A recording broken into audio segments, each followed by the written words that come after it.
کہ جیسا صاف ستھرا دل میں نے تم کو دے کر دنیا میں بھیجا، کسی انسان کے دل پر پیدائش کے وقت میں ایک بھی دھبا نہیں ہوتا۔ اللہ تعالیٰ یہ چاہتے ہیں کہ میرے بندوں اور میری بندیوں، میں یہ چاہتا ہوں تم سے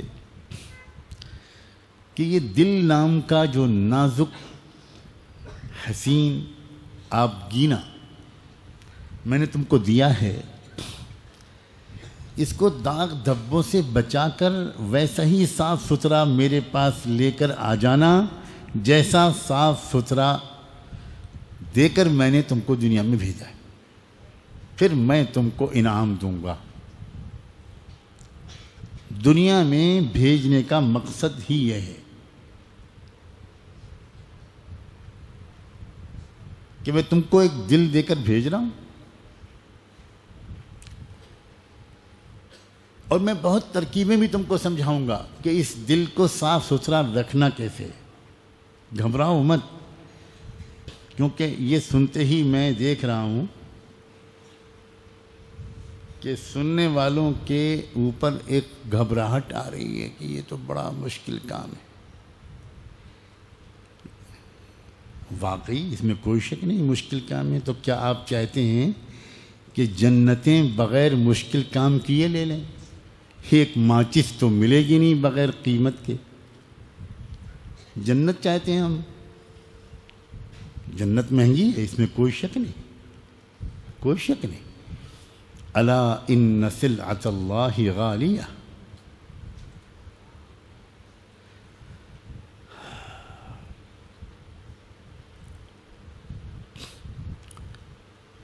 انسان جب اپنی عقل سے سوچتا ہے کہ دل کو صاف ستھرا رکھنا ہے، تو پھر اس کے سوا کوئی راستہ نہیں ہے کہ میں ترک دنیا کر دوں۔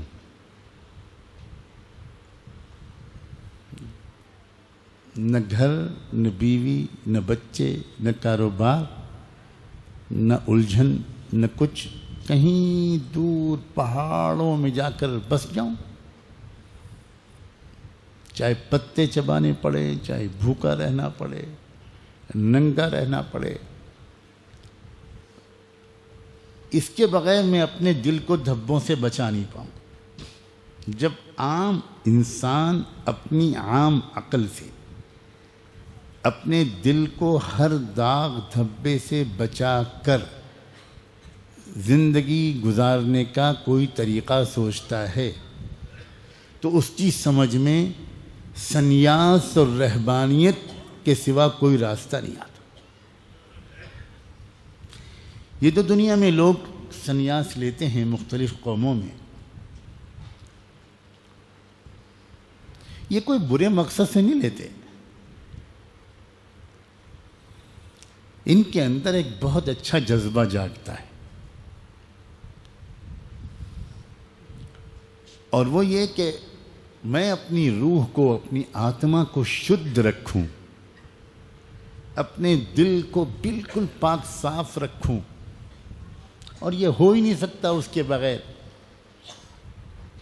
کہ میں سب دنیا کے جھمیلوں سے دور کہیں اکیلا جا کر جیوں اور مر جاؤں۔ یہی ایک راستہ ہے۔ اسی کو عربی میں رہبانیت کہتے ہیں، اور اسی کو ہمارے ملک کی زبان میں سنیاس کہتے ہیں۔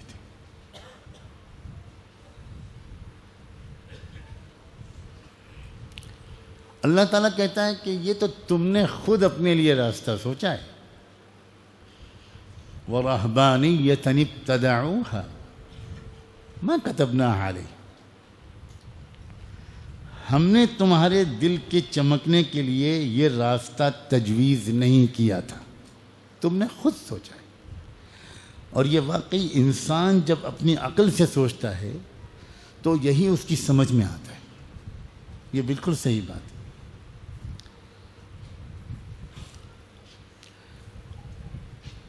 اب دوسری طرف ایک طرف تو اللہ تعالی ہم سے یہ مطالبہ کرتا ہے کہ ایک بھی دھبا لے کر میرے پاس واپس مت آنا، اور جب انسان اس کے جواب میں اللہ سے یہ کہتا ہے کہ اگر یہ بات ہے کہ بے داغ دل لے کر آپ کے پاس واپس آنا ہے تو پھر آپ مجھے اجازت دیجیے، یہ گھر بار، کاروبار، بیوی بچوں، رشتہ داروں، خاندان، محلہ، پڑوس، ان جھمیلوں کے ساتھ میں اپنے دل کو دھبوں سے نہیں بچا سکتا۔ تو جواب میں اللہ تعالیٰ کی طرف سے پیغام آتا ہے کہ نہیں، خبردار، لا رہبانیت فی الاسلام، اسلام میں ترک دنیا حرام ہے، دنیا کو نہیں چھوڑ سکتے تم۔ کیا دلچسپ تاریخ ہے، بعض صحابہ کرام کے دل میں بھی یہ خیال آیا،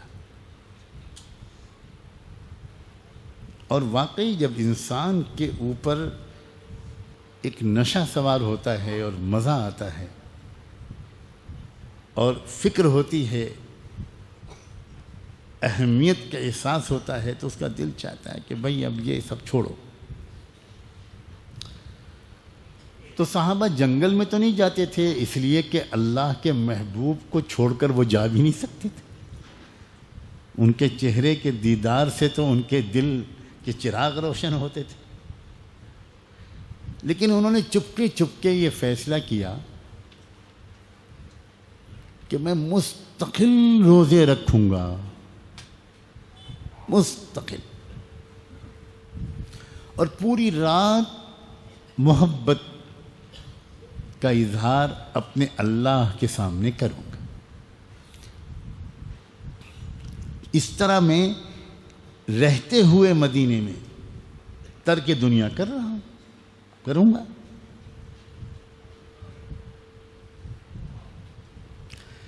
حضور پاک صلی اللہ علیہ وآلہ وسلم تک اس کی خبر پہنچی۔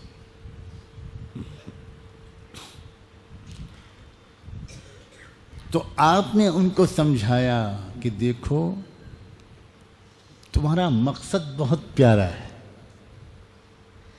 لیکن تم اس پر غور کرو کہ میں جو طریقہ سکھا رہا ہوں قول اور عمل سے، اس طریقے پر پورے چلو گے تو دنیا میں تمام ذمہ داریاں ادا کرتے ہوئے اپنے دل کو 100% دھبوں سے بچا لے جاؤ۔ واہ رے محمد الرسول اللہ، کیا احسان ہے، کیا معجزہ ہے آپ کا۔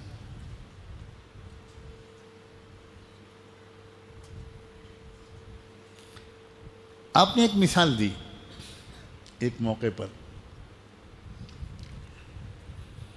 کہ یہ بتاؤ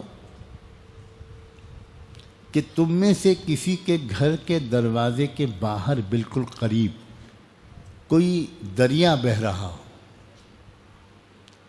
اور تم دن میں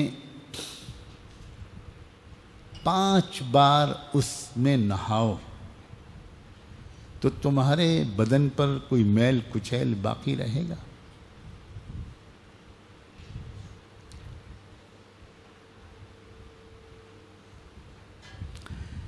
لوگوں نے کہا کہ کیا سوال پیدا ہوتا ہے کہ کوئی میل کچیل، کوئی دھبا بچے اس کے بدن پر؟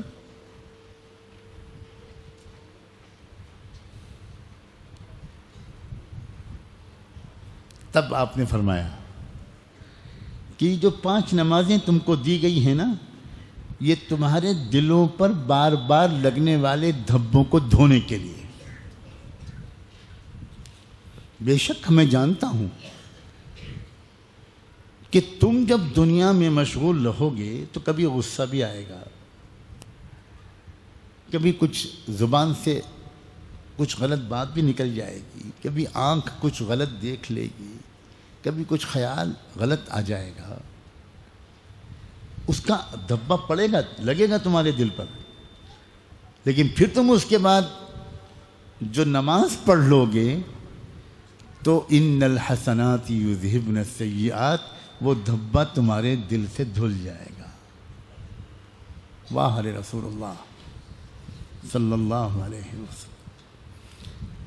ہم بہت بڑا ظلم اپنے اوپر کر رہے ہیں کہ اپنی نماز کو بہتر نہیں بنا رہے، بڑی بھول ہم سے ہو رہی۔ یہ نماز کے باہر کے جو ذکر بتائے جاتے ہیں، چاہے وہ مراقبہ ہو، چاہے وہ تسبیحات ہوں، یہ اصل میں نماز کو بہتر بنانے کے لیے بتائے جاتے۔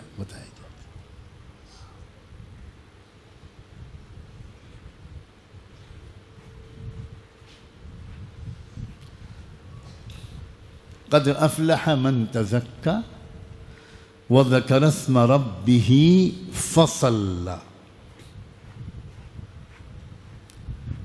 بلا شبہ کامیاب ہو گیا وہ شخص جس کا دل دھبوں سے پاک صاف